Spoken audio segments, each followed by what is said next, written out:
Most of the major countries of the world have now aged past the point of no return. And this was always going to be the decade where they moved into mass retirement. You play these things two together and the whole system starts to spin apart. The Ukraine war is a piece of that. Countries looking to attach themselves to a superior power is a piece of that. The evolution of China and Japan and Russia are pieces of that. And the whole point of the book is to show what happens on the backside in terms of the major economic sectors, whether it's transport or finance or agriculture. Let me ask you about one little piece of what you said there, which is you made the case that Biden is actually more populist and less globalist than Trump. What is your sort of lay out your view of that? Because I think that would go against a lot of conventional wisdom. Oh, it certainly does. Everyone assumes that Trump, since he was the one who threw the fits and broke trade deals, is the one who's the more populist. And I don't mean to suggest that he wasn't. He certainly was. But what Biden has done is fundamentally different. Trump would tweet out that we're pulling out of this or that, or we're leveling tariffs on countries, and then he would walk away. Sometimes he'd even fire the people who were responsible for making those policies happen because he was a relatively volatile person. Biden is coming in.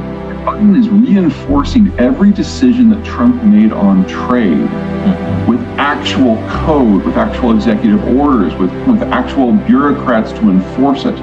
So Biden and Trump, from a foreign economic policy point of view, actually have the two most similar foreign policies in this country's history. The difference is that Biden is making it stick. Can you just give one very specific example of that? Sure, China tariffs. The phase one deal never really went through because Trump never really implemented it. All the tariffs stayed in place, and Trump and his trade czar, Catherine Tai, have basically extended those into perpetuity and formed a bit of an alliance with some of the other Western countries to make it not just an American thing, but global.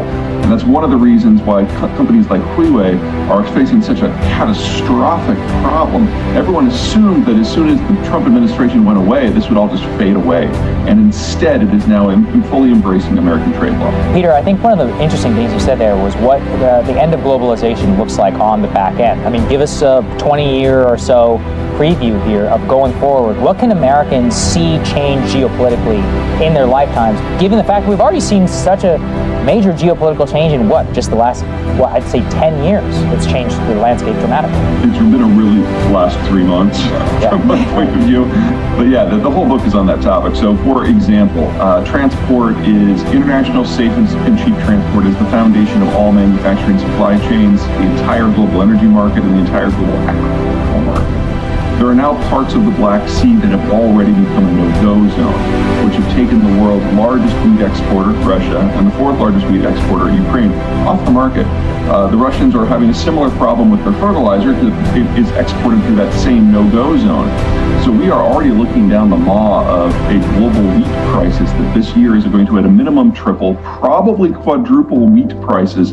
At the same time, we have a global fertilizer shortage, which is going to reduce yields on a global basis. We're not going to have to wait 10 years. We're looking at that right now. So as you move off the farm and into the city, you have fewer kids. You play that forward for a few decades, and fewer kids becomes fewer young workers, becomes fewer mature workers. I think a great case study is South Korea. South Korea is a country that wasn't industrialized at all, certainly wasn't globalized when it got independence from the Japanese at the end of World War II. They started to develop in 1950, and steadily over the course of the next 4 decades, they went from the most rural country in the world to the most urbanized country in the world. And they're now, 30 years after that, in an environment where they have more people in their 60s than their 50s, than their 40s, than their 30s, than their teens, than children. For a while, that works for you, because if you have a lot of workers aged 30 to 50, but not a lot of kids, all the money that is normally spent on school and diapers is instead spent on cars and condos. And you get this massive generation of economic growth from the consumption side. At the same time, the higher investment and tax levels from those more mature workers can be building out infrastructure and industrial plant on the industrial side. And so we've seen this story over and over again in Germany, in Korea, in Japan, in China. But it's a bit of a starvation diet, because if you then fast forward another 10 years, you're talking about that bulge that right now is in the 50s being in their 60s and then retiring. And in that sort of environment, you just have a complete collapse of production and investment and consumption all at the same time.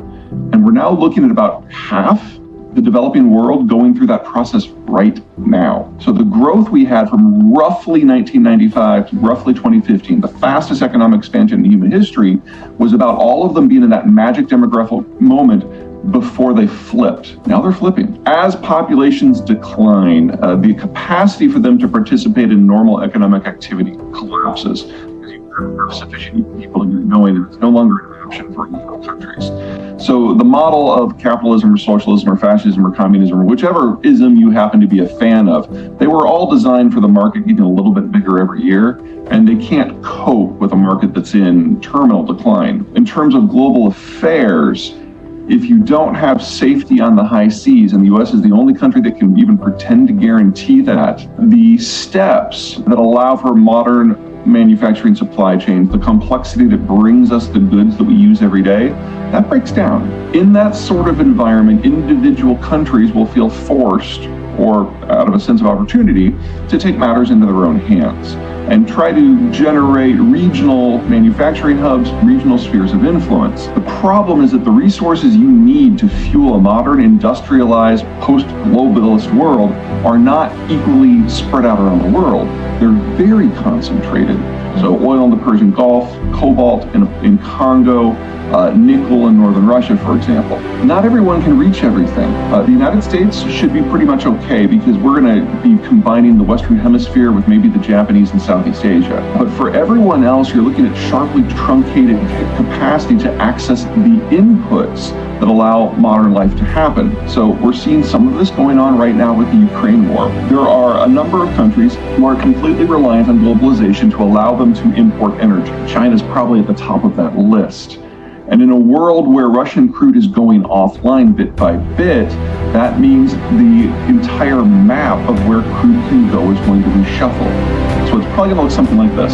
As the Russian crude falls offline, the Europeans, who are their primary customer, are going to go back and reinterface with countries closer to them that they have better relations with, primarily former colonies. That's North Africa and West Africa. There's enough there, plus Norway, to supply the Europeans. But that means that Russian crude is going offline and North and West African crude is going offline.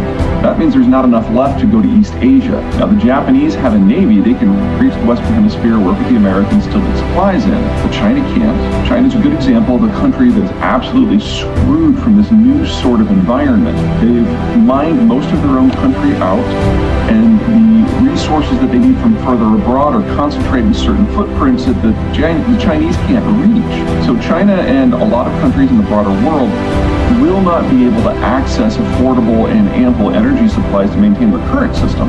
And they also can't reach the cobalt and the nickel and the copper that is needed to maybe try their hand at the green transition.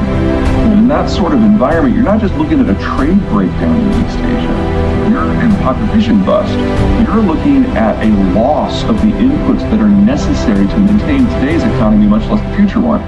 And that suggests a screaming reverse in economic activity and a deindustrialization of the system. That doesn't simply make the Chinese no longer rich.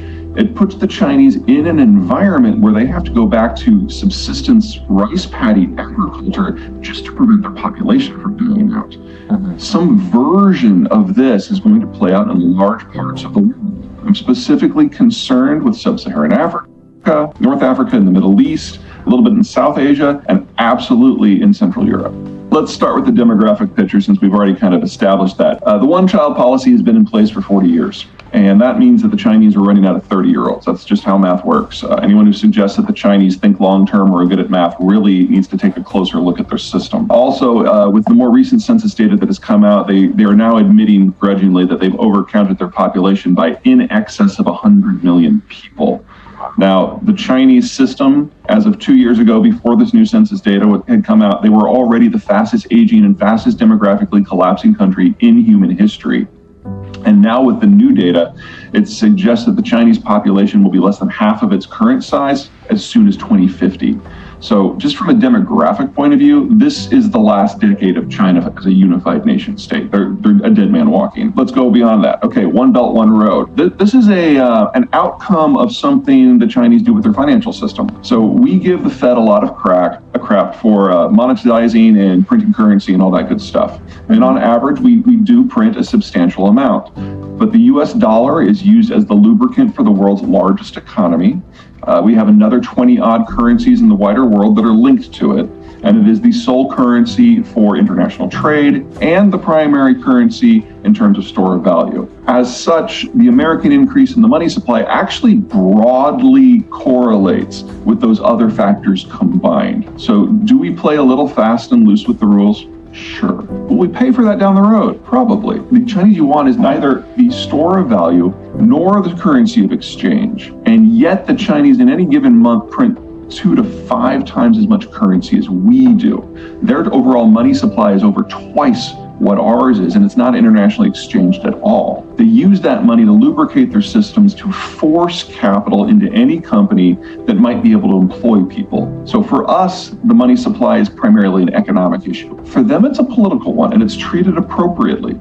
And that means that the Chinese are brimming with huge volumes of liquidity. And if you're someone in the know in China and you have access to that, it's a gold mine, because if you can get that currency out and exchange it for something else, anything else, even if the price is ridiculous, that means you've gotten some capital flight out and you have your rainy day fund. That's exactly what One Belt, One Road is on a global basis. Whenever you see the Chinese bidding $8 billion for something that's only worth $2 billion, that is not a sign of national strength. That is a sign of a corrupt bureaucrat who is establishing his nest egg. And they've now done that on a global basis.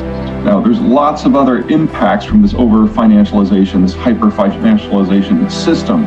But overall, it does mean that each individual Chinese company of size could not survive in the global environment unless that money keeps coming. Other countries have tried various versions of this. Japan probably is at the top of that list. They're the ones who kind of designed the model. But eventually, you have sufficient exposure that you can't compete. And you start going down a Japanese-style economic malaise that in this case has lasted 30, 35 years already. The Japanese economy today is about the same size that it was in 1994 before the decline really got going. That is the best-case scenario for the future of China, a slow, long stagnation. There's a lot of reasons to